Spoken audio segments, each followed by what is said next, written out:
미국 트럼프 대통령으로부터 비롯된 관세 전쟁이 시작됐습니다. 미국이 중국, 멕시코, 캐나다를 상대로 추가 관세 부과 방침을 밝혔는데요. 멕시코와 캐나다에 대해서는 관세 부과를 유예했지만 해당 국가 관련된 지역 기업들의 수출 경쟁력 약화 등 피해가 우려됩니다. 우성문 기자의 보도입니다. 대구 상공회의소는 트럼프 정부의 관세 정책에 따른 지역 경제 영향을 분석한 결과 지역 기업들이 관세 전쟁으로 큰 피해를 입을 것으로 예상했습니다.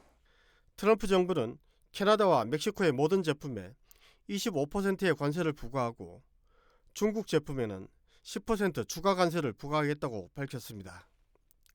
중국, 멕시코, 캐나다 3국이 대구 지역 전체 수출액에서 차지하는 비중은 30.5%, 수입에서 차지하는 비중은 59.2%에 이릅니다. 이 가운데 특히 중국은 지난해 수출과 수입이 감소했음에도 불구하고 수출 23.6%, 수입 58.3%로 모두 1위를 기록한 최대 교역국입니다. 대구 지역의 대중국 수출 가운데 53.2%를 2차 전지 소재인 기타 정밀 화학 원료가 차지하는데 해당 업종은 미중 관세 전쟁에 타격을 입을 우려가 큽니다.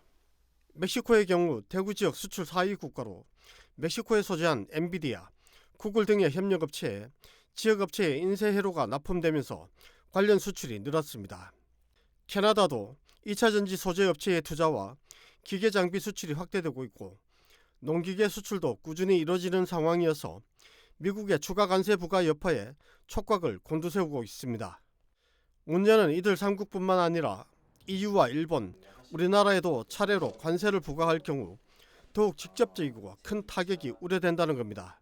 특히 대구의 대미 주력 수출 상품인 자동차와 경작기계, 금속 제품 등의 수출 감소로 지역 경제가 타격을 받을 것으로 예상됩니다. 대구상인은 기업 차원에서 대응책을 마련하기가 쉽지 않지만 단기적으로는 환율 변동에 대비하고 수출선 다변화 노력이 필요하다고 지적했습니다.